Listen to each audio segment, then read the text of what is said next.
할렐루야. 오늘 저희들 출애굽기 9장 13절 35절 말씀으로 출애굽기 강의 19번째 시간 잠시 말씀 나누도록 하겠습니다.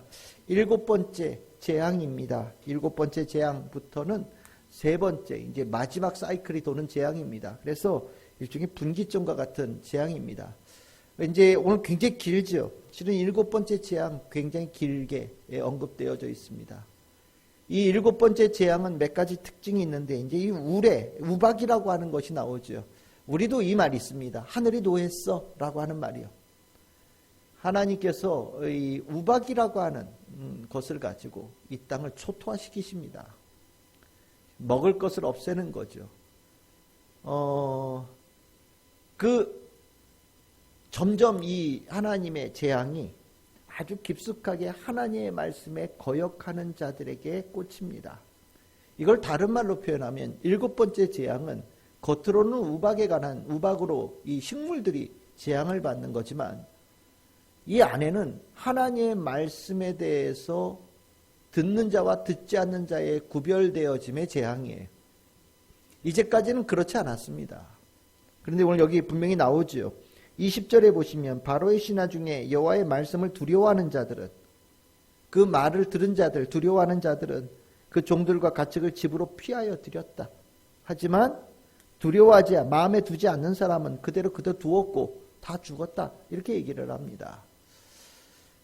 하나님의 말씀, 이 재앙을 우리는 하나님의 심판이라고 우리가 이제 이해를 하지만 실은 이 재앙을 우리가 어떻게 이해해야 되느냐는 조금 다른 의미를 우리 오늘 이 7번째 재앙에서 얘기를 해요. 16절에 보시면 내가 너를, 하나님께서 바로를 세우심은 하나님의 능력을 바로에게 보이시고 하나님의 이름이 온 천하에 전파되게 하려 하셨다라고 얘기를 하고 계십니다. 그러니까 즉 하나님께서는요, 이 재앙을 바로를 통해서 온 땅에 하나님을 알리는 일종의 복음 전파의 통로로 삼으셨다라고 얘기하는 거예요. 우린 재앙 그러면 그냥 재앙 하나님 말씀 들으라고 하나님께서 벌 준 것 같다는 느낌이 드는데 실은 이 10개의 재앙은요, 목적이 하나님의 목적은 누군가를 죽이는 데 있지 않다라는 거예요. 목적이 뭐냐? 온 세상 사람들이 하나님을 아는 것. 온 천하의 주인이 하나님이라는 걸 아는 것. 그 하나님이 온 땅의 주인이라는 걸 알아서 하나님께 사랑받는 자로 구원받는 역사가 일어나는 것이 하나님의 목적이라는 겁니다. 그래서 오늘 여기에 16절에 보시면 아주 특이한 단어가 나와요. 온 천하에 전파되게 한다. 우리 보통 이 전파, 보통 어쩔 때 쓰는 단어냐? 복음 전파에 쓰는 단어예요. 근데 이 전파라는 단어를 여기에 쓰고 있어요. 그러니까 이 재앙이라는, 특히 7번째 재앙에서 이 재앙이라고 하는 것을 복음이라는 것과 이렇게 바꿔서 일종의 해석해 보면 좀 내용이 좀 더 풍성해질 수 있습니다. 우리가 아까 제가 설교 전에도 말씀을 드렸지만 실은 뭐가 옳은 것이냐, 뭐가 바른 것이냐에 대해서 실은 애굽 땅이 제대로 운영되지 않고 있었다라는 거예요. 바로의 말이 옳고 바로의 말이 법이고 바로의 말이 신의 뜻인 것처럼 그렇게 여겨지고 그렇게 주장되어지는 땅이었다라는 겁니다. 그런데 그 바로의 말이 옳지 않고 그 바로의 마음이 옳지 않고 바로의 통치가 옳지 않기에 그것을 어떻게 하냐고요? 하나님의 백성을 괴롭히잖아요. 하나님의 백성을 죽이잖아요. 수많은 사람들을 종으로 삼아서 억압시키고 그 땅에 고통소리가 있고 눈물이 흐르고 아픔이 있잖아요. 그거 옳지 않다는 거죠. 하나님께서 바로를 그 땅을 통치하게 하신 것은 하나님의 은혜인데 바로가 그 받은 권한을 잘못 사용했다라는 겁니다. 그래서 하나님께서는 그 땅의 바름이 무엇인지를, 옳음이 무엇인지를 알리고 그 하나님이 옳다라는 것을 증명하는 수단으로 뭘 사용하시느냐? 우리가 얘기하는 이 재앙이라는 것들이 나온다라는 거예요. 우리가 하나님의 말씀을 옳음에 대한 부분을 우리가 사람들이 인정하지 못하면 하나님의 말씀을 경홀히 여기고 하나님의 말씀을 우습게 여기고 하나님의 말씀을 만만하게 여기는 자들에 대해서는 하나님께서 그 만만하게 여긴 그것에 대한 대가를 치르게 하신다라는 거예요. 그 대가를 치르게 하시는데 이 7번째 재앙은 우박인데 이걸 저는 이런 생각이 들었어요. 조준사격이다. 골라서.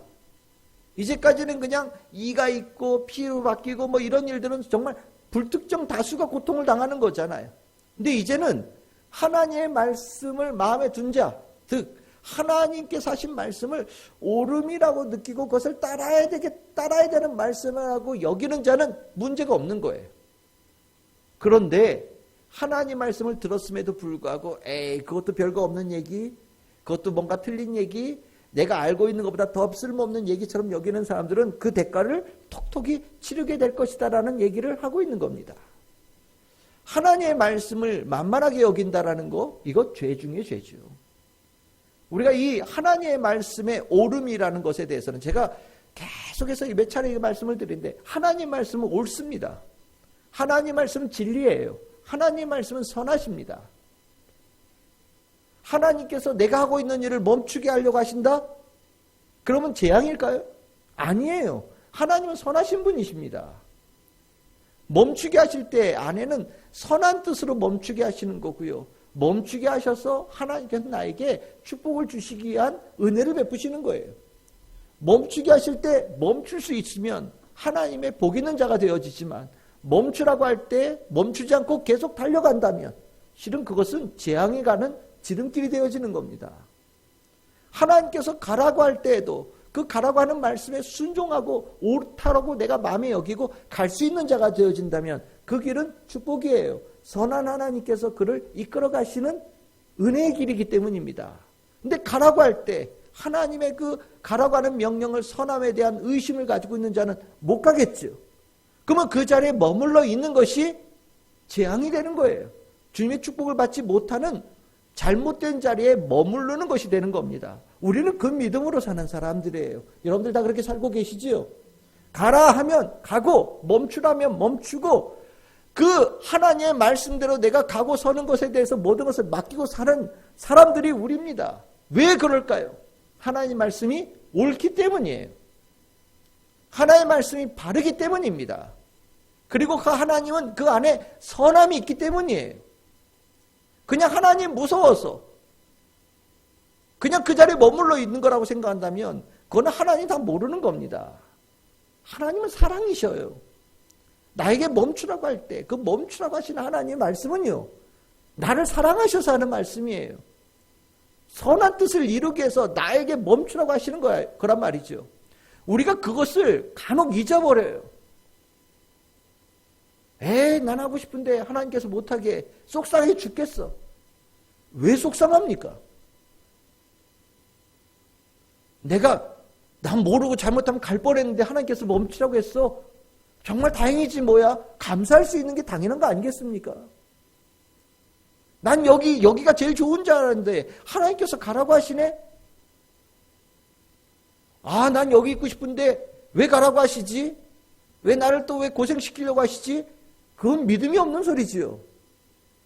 난 여기가 최고인 줄 알고 있었어요. 난 여기가 가장 멋진 곳인 줄 알고 있었는데 하나님께서 나보고 가라고 하십니다. 맡길 일이 있다고 가라고 하셔요. 그럴 때는요, 하나님께서 더 좋은 대로 나를 선한 뜻을 이루시는 축복으로 인도하시는구나 확신하며 기쁨으로 갈 수 있는 자가 되어져야 된다는 거예요. 옳음은요, 하나님께 있어요. 옳음에 관한 모든 것은 하나님께 있는 겁니다. 하나님께 모든 옳음이 있다라는 것을 신뢰하지 못하면 들었는데도 불구하고 들에다가 종과 짐승을 내놓는 어리석은 자가 되는 거예요. 그럼 어떻게 됩니까? 우박 맞는 거죠. 우박 맞으면 뭐 어떻게 되겠습니까? 내가 잘못되어졌다는 것을 그제서야 깨닫는 거예요. 오늘 이 우박이 잠깐 내리고 끝난 게 아닌 것 같아요. 바깥에 집중적으로 계속해서 하나님 말씀 듣지 않은 사람들에 대해서 때리고 또 때리고 또 때리고 또 때리고 거듭해서 때린 것 같습니다. 아마 대다수의 사람들이 하나님의 말씀을 듣고 종들과 가축을 다 집에 들였다면 우박이 내려도 무슨 피해가 있었겠어요. 그런데 말을 안 듣는 사람이 대다수였겠죠. 그러니까 그제서야 여러분들 27절에 보십시오. 바로가 이렇게 얘기합니다. 2번은 내가 범죄하였습니다. 이거 혁신적인 얘기입니다. 이 얘기가 어떻게 나온 얘기입니까? 두드려 맞고 나온 얘기예요. 왜 두드려 맞고요? 하나님 말씀 안 들어서 두드려 맞고 나서야 내가 범죄했다, 내가 잘못했다, 내가 옳다라고 하는 것에 대해서 내가 잘못 생각하고 있었다라고 얘기하는 거예요. 우리가 하나님을 경험하게 되어지는데 하나님의 옳음을 의심하는 자는요, 내가 옳다라는 길을 가고 나서 신나게 두드려 맞습니다. 내가 옳다라고 생각하는 자리는요, 별로 중요하지 않아요. 하나님께서 옳다고 하시는 그 길이 중요한 거예요. 우리가 그것을 제대로 바꾸지 못하면 내내 고생합니다. 하나님, 나는 이게 옳은 것 같아요. 여러분들 가서 계속해서 우겨보셔요. 아무리 여러분들 옳다고 우겨도요, 그것이 잘못되어졌다는 것을 하나님께서 반드시 경험시키십니다.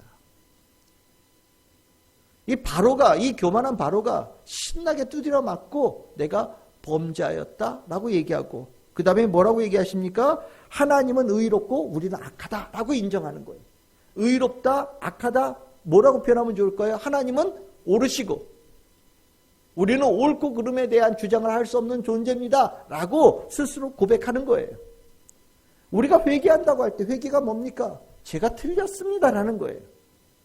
내가 틀렸습니다. 이게 회개예요. 내가 제가 아까 요즘에 잘못했다는 얘기를 안 하거든요. 잘못 많이 했는데도 참 못돼 먹은 사람들이에요. 잘못했다고 해야죠. 잘못했으니까. 그런데 잘못했다는 얘기를 안 해요. 난 잘했는데 요게 조금 흠이 있었네요. 뭐 이 정도만 얘기하는 거예요. 회개가 아니에요. 회개는요, 내가 틀렸다는 것을 인정하는 거예요. 내가 틀렸다는 것을 누가 가르쳐 주십니까? 하나님이 가르쳐 주시는 거예요. 하나님이 너 틀렸어! 라고 얘기할 때 그걸 내가 인정하는 겁니다. 제가 틀렸습니다, 하나님. 내가 틀렸다는 걸 인정하고 옳음으로 완전히 전환되어질 때 하나님께서 하나님의 말씀의 옳음으로 이끌어가는 인생으로 전환되어지는 거예요. 이게 믿음의 사람의 축복입니다. 그런데 하나님도 옳은데요, 그 말도 일리는 있는데요, 저는 이래서 이렇게 했고요, 이런 부분은 옳지 않습니까? 이런 부분은 뭐 감안해야 될 부분이 있지 않나요? 이런 부분은 조금 제가 부족한 부분도 있는데 이런 부분은 잘한 부분도 있으니까 인정해 주셔야 되지 않을까요? 라고 우긴다면 계속 우박 두들겨 맞는 거예요.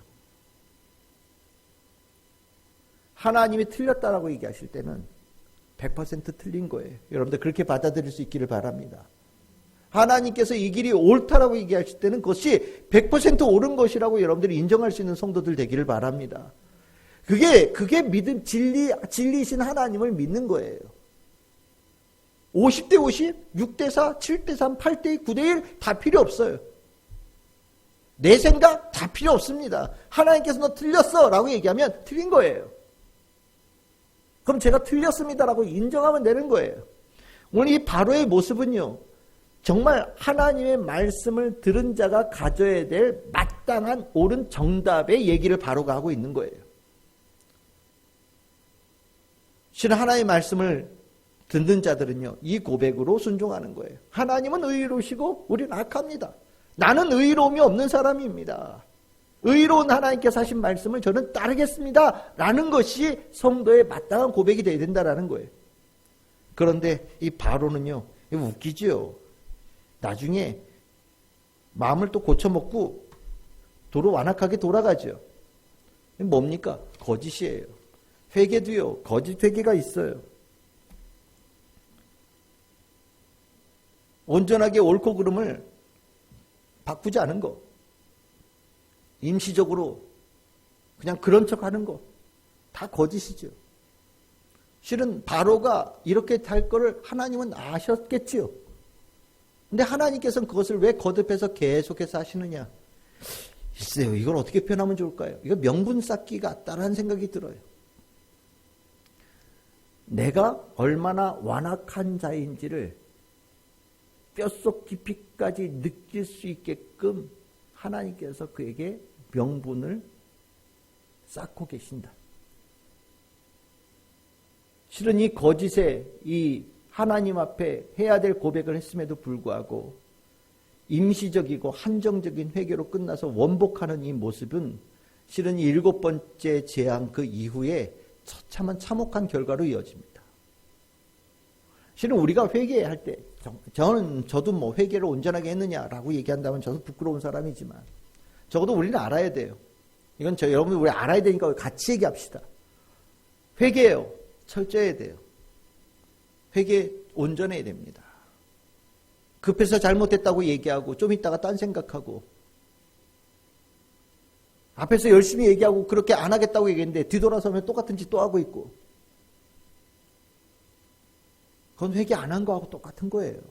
아니요. 오히려 하나님 앞에 거짓의 죄를 더한 거예요.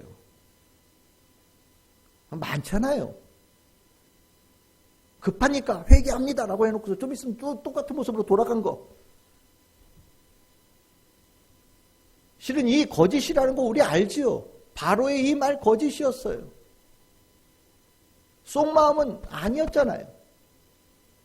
그 마음은 옳지 않았잖아요. 그 마음이 진짜 하나님의 오름에 대해서 완전히 굴복하지 않았잖아요. 결국에 그러고 나니까 죽음으로밖에 이어질 게 없는 겁니다. 하나님은요, 우리의 본의를 파악하셔요. 우리의 본의, 진짜 진심. 우리 실수할 수 있습니다. 실수 있지요. 실수 수도 없이 합니다. 문제는요, 고의로 한 거는 실수가 아니에요. 고의로 한 거는. 고의와 실수는 다른 겁니다. 사람을 죽여요. 실수로 죽일 수 있어요. 성경에 뭐라고 되어 있습니까? 도피성으로 도망가면 산다라고 얘기합니다. 하지만 고의로 죽인 경우에는 도피성으로 도망해도 소용이 없어요. 바로의 마음은요, 고의로 하나님을 속인 거예요. 급해서 하나님을 잠시 속인 겁니다. 회개한 것처럼. 근데 나중에 보니까 회개한 게 아니에요. 그러니까 하나님은 그에 대해서 아주 진노하시며 더 큰 징계를 내리시죠. 실은 이게 바로에게는 재앙이 될지 모르지만 우리에게는 복음이 될 수 있어요. 왜요? 아, 하나님 말씀 들어야 되는 거구나. 하나님 말씀이 옳은 거구나. 하나님 말씀 들으면 사는구나. 하나님 말씀 들으면 재앙을 면할 수 있는 거구나. 하나님 말씀을 듣느냐 안 듣느냐가 이렇게 완전히 다른 판결로 나게 되어지는 결정적인 분기점이 되는구나. 복음 아닙니까? 이 깨닫는 게 복음 아닙니까? 7번째 재앙은 재앙일 수 있지만 또 우리에게는 복음이 되는 거예요. 하나님 말씀에 대해서 어떻게 대하느냐에 따라서 달라질 수 있다는 겁니다. 그러니까 옳음, 바름, 의로움, 하나님께 100% 있다라는 거 인정하고 그 옳음과 바름에 하나님께 나에게 틀렸다라고 얘기하실 때 기꺼이 내 것을 내어 던질 수 있는 용기와 결단이 우리 성도들에 있기를 바랍니다. 그 결단이 있을 때 하나님께 주신 복음의 역사가 여러분들을 구원의 길로, 온전한 축복의 길로, 하나님의 온전한 자녀 되어지고 회복되어지는 길로 이끌어가는 축복의 역사가 일어나는 결단이 되리라고 믿습니다. 이 땅 지금 우리나라가 참 많은 어려움을 겪고 있어요. 가치의 혼란은 돈이 없는 어려움보다 훨씬 더 심각한 어려움입니다. 옳고 그름이 완전히 사라졌어요. 젊은 애들 너무 많은 애들이 마약을 하고 있어요. 성공하지 않은 애들도 아니에요. 어릴 때부터 정말 우리가 볼 때는 성공한 애들, 어떻게 젊은 나이에 저렇게 많은 돈을 벌 수 있었을까 싶을 정도로 연예인에서 돈 많이 번 애들이 마약에 손을 대고 타락되어진 일들이 허다하게 일어나고 있습니다.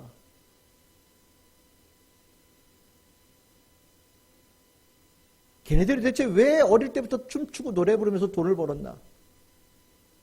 고민해 봐야 되지 않겠습니까? 우리가 애들을 잘못 기른 거예요. 부자 되거라. 춤 잘 추고 노래 부르면 돈 많이 번다. 그래 돈은 벌었어요. 근데 돈 벌고 났더니요, 뭘 어떻게 살아야 될지를 모르는 거예요. 옳지 않은 것에 그 자기의 성공한 것을 쓰고 있는 거예요. 한꺼번에 무너지지 않습니까?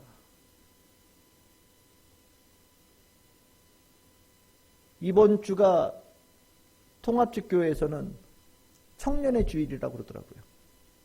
여러분들 교회에 청년이 전체 교인의 몇 %라고 생각되십니까?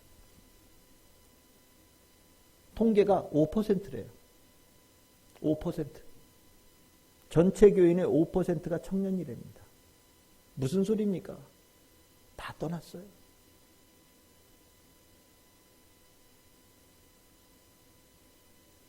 교회에서 아이들이 떠나니까 사회가 혼란스러워지는 겁니다. 아이들이 왜 떠났을까요? 교회 안에서 따라야 될 오름을 찾지 못한 거예요. 우리는 하나님 말씀 안에 오름이 있고 그 오름을 택하고 순종할 수 있는 모습을 우리가 가져야 되겠습니다. 그리고 그 모습에 희망이 있는 거예요. 소망이 있는 겁니다. 우리 참 즐거운 교회 안에 그 축복이 풍성하게 일어나기를 주님의 이름으로 축복합니다.